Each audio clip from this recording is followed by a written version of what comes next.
बिस्मिल्लाहिर्रहमानिर्रहीम। अस्सलाम वालेकुम प्यारे व्यूवर्स, कैसे हैं? उम्मीद है बिल्कुल ठीक होंगे।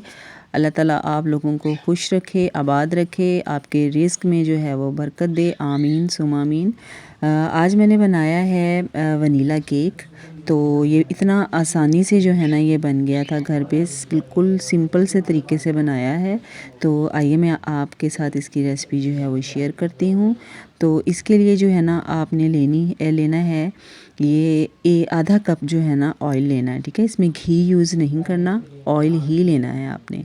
उसके बाद इसमें 1 कप जो है इसमें मैंने डाल दी है चीनी। तो इनको जो है ना हमने ये जो बीटर जो है ना हमारी इलेक्ट्रिक बीटर है, इसके साथ हमने इसको बीट कर लेना है। अगर आपके पास ये नहीं है तो आप जो है ना वो जो ब्लेंडर जग होता है उसमें भी आप बना सकते हैं, ठीक है। उसकी भी रेसिपी इंशाल्लाह मैं आपके साथ शेयर करूँगी। उसके बाद हमने इसको 5 मिनट तक जो है ना ऑयल को और चीनी जो है पिसी हुई से हमने बीट करना है। और उसके बाद अब हमने इसमें डाले हैं 2 अंडे। उसके बाद इसमें हमने 2 अंडे डाले हैं। इसको हमने 8 मिनट तक जो है ना बीट करना है। इसमें 1 टीस्पून जो है वो डाला है इसमें वनीला एसेंस, और उसके बाद मज़ीद इसको हमने बीट करना है। और ये देखिए ये इस फॉर्म में आ जाएगा, ठीक है। ये हमारा टेक्सचर जो है ना ये यूँ फ्लफ़ी सा जब हो जाए ना तो समझे ये अच्छी तरह से बीट हो चुका है। ये देखें ये फ्लफ़ी सा हो चुका है, ठीक है। उसके बाद जी हमारा बीटर का काम ख़त्म हो गया है। अब हमने करना है जी ये 1 कप जो है ना मैंने मैदा लिया है और इसको ना हमने छान के ही इसमें डालना है, ठीक है। इसमें 1 चुटकी जो है नमक की डाली है और 1 टीस्पून इसमें मैंने बेकिंग पाउडर डाला है।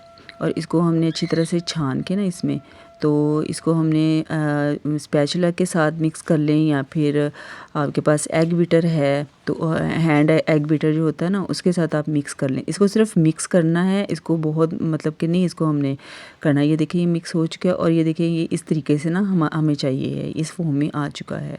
ये ना पतला है और ना ही ज़्यादा जो है ये गाढ़ा है, ठीक है। उसके बाद हमने लेना है बटर पेपर।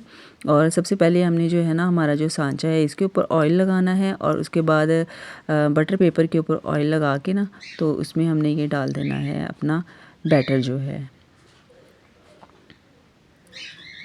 ये देखें बिल्कुल इस फॉर्म में हमें चाहिए। हमारा टेक्सचर जो है ना ये बिल्कुल इस तरह से होना चाहिए, ना ज़्यादा पतला ना ही ज़्यादा थिक होना चाहिए। उसके बाद इसको ना अच्छी तरह से इस तरह से हम टैप कर लेंगे ताकि इसमें जो बबल्स वगैरह हैं वो ख़त्म हो जाए।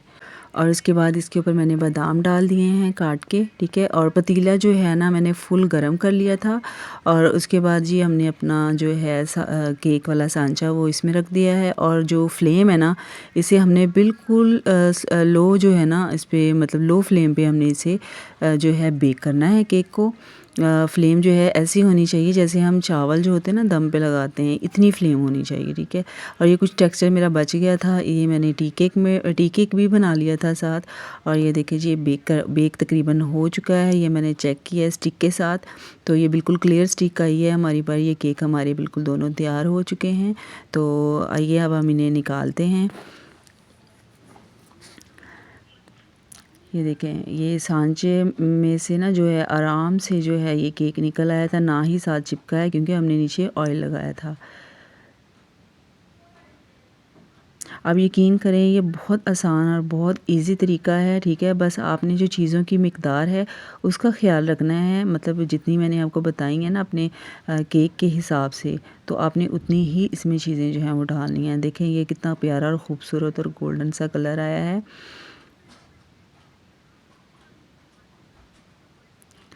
इसमें कटिंग करती हूँ।